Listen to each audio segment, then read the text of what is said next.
Molt bé, doncs moltes gràcies, sobretot gràcies a les dues entitats que ens han convidat per poder assistir a aquest acte de presentació d'aquesta candidatura.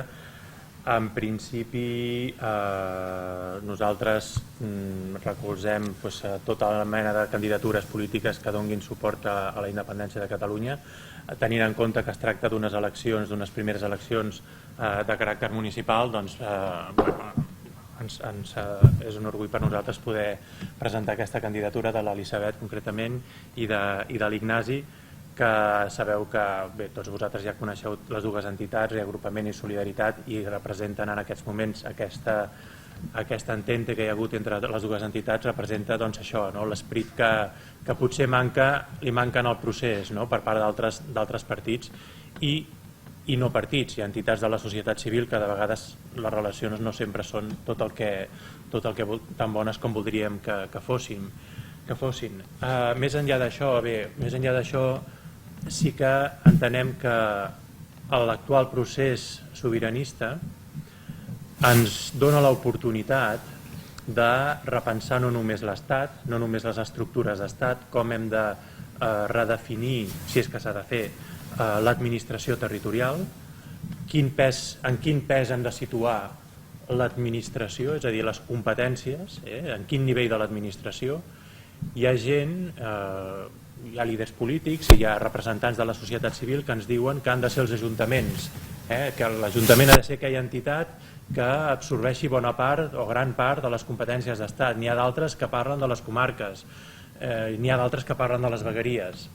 Bé, en realitat no es tracta tant d'això, no ho hem de fer així, no ho hem de pensar així, sinó que ho hem de pensar al revés, ho hem de pensar competència per competència, és a dir, quina seria l'administració òptima per regular la recollida d'escombraries domèstiques. L'Estat, la vegueria, la comarca, el municipi? Qui ho està fent ara? El municipi, probablement, oi? El municipi, doncs, potser sigui aquesta l'òptima. Doncs mira, ja teniu una administració. Quina administració seria l'òptima per administrar, no sé, els serveis de bombers, d'extinció d'incendis? Doncs, home, els municipis queda justeta perquè, oi, els incendis, si són forestals, malament rai. Doncs mira, ja tens una altra administració, que és la comarca, o la vegueria. I així podries anar fent, no? És a dir, qui s'hauria d'ocupar de les relacions exteriors a Catalunya? Home, doncs en principi hauria de ser l'Estat, no? Més enllà de que puguin haver cambres de comerç o altres entitats que en els seus àmbits puguin tenir també competències en aquest sentit. Bé, doncs bàsicament és això, es tracta de donar sentit a l'administració de l'Estat, del nou Estat. Més enllà d'aquestes consideracions, en les quals no aprofundiré perquè tenim relativament poc temps, jo soc dels que m'agrada fer conferències d'una hora i pico, i clar, quan em diu un quart d'hora, dius, bueno, doncs molt bé, un quart d'hora. Però simplement perquè veieu una mica el concepte. Més enllà d'això, relacionat amb la ciutat de Barcelona, hem d'entendre que l'administració de Catalunya dependrà ja no només de la creació d'un estat i del fet que l'administració de Catalunya deixarà de ser una administració regional per ser administració d'estat i per tant en competències d'estat i per tant no tindrà la necessitat de mantenir competències de regió que poden passar directament a altres nivells de l'administració. Per tant, tens aquest primer fenomen, que és el que d'alguna manera condicionarà la modelació de la nova administració de l'Estat, però en tens un altre, que és fonamental, que és la capitalitat de Barcelona com a estat, com a capital d'estat. D'acord? Per què dic això? Perquè la capital de Barcelona, la capitalitat de Barcelona, ens obliga a repensar ja no només quin model de ciutat volem, sinó també, dins del que és el model de ciutat, quin model econòmic volem, quin model organitzatiu volem, etc. Penseu que en aquests moments nosaltres fa cosa de mig any vam fer al Cercle Català de Negocis, vam fer un petit estudi explicant quin seria l'impacte de la capitalitat de Barcelona en el sector immobiliari, una cosa molt concreta, no? I una cosa que és tan àmplia la vam dividir en tres parts. La primera ja està feta, les altres dues estan en procés, d'acord? I trigarem un temps a fer-les perquè és bastant complexa si es vol fer ben fet. La primera era dir, doncs mireu, què passaria si Barcelona tingués 144 ambaixades i una cinquantena més de nous consolats, a més dels que ja té, no? Doncs mireu, només per això, només per aquesta cosa tan... Sí, és important, però no deixa de ser petita en comparació amb tot el que pugui venir, es generaria una demanda de més de 400.000 metres quadrats d'oficines i de residències per representants de països i d'organitzacions internacionals, etc. No? Això faria situar els preus per metre quadrat d'aquests segments de target de mercat més concrets als mateixos nivells de preu que hi havia a març del 2009. És a dir, amb això no resols la crisi econòmica, amb això no generes una nova bombolla especulativa, perquè són molt pocs clients, m'explico, però sí que reactives un sector que està molt aturat, d'acord? Només amb això.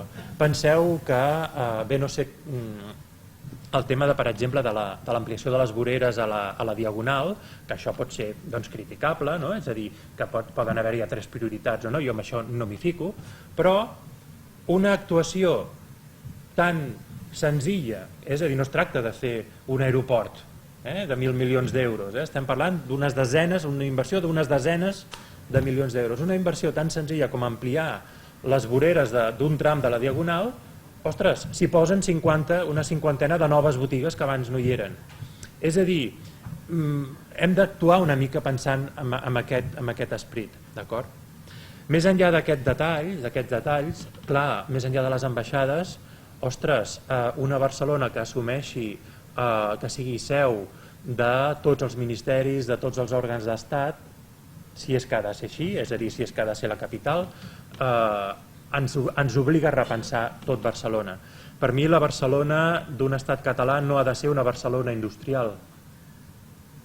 La indústria, és a dir, si tenim una Barcelona que pot viure de l'administració pública, de la capitalitat, que pot viure de les universitats, que pot viure del 22@, que pot viure de la indústria de la zona del parc logístic, aquesta sí que s'hauria de continuar mantenint, no? Però més enllà de tot això, una Barcelona que pot viure dels districtes financers, ens permet repensar tot el territori de Catalunya. És a dir, ens permet dir, doncs mireu, si Barcelona pot viure de tot això, bona part de la indústria la podríem situar més enllà dels límits del que és Barcelona, no? I donar oportunitat a un reequilibri territorial.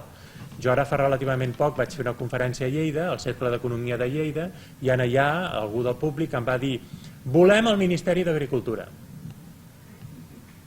Dic, vale, per què el voleu? Perquè tenim pomes i peres. Vale.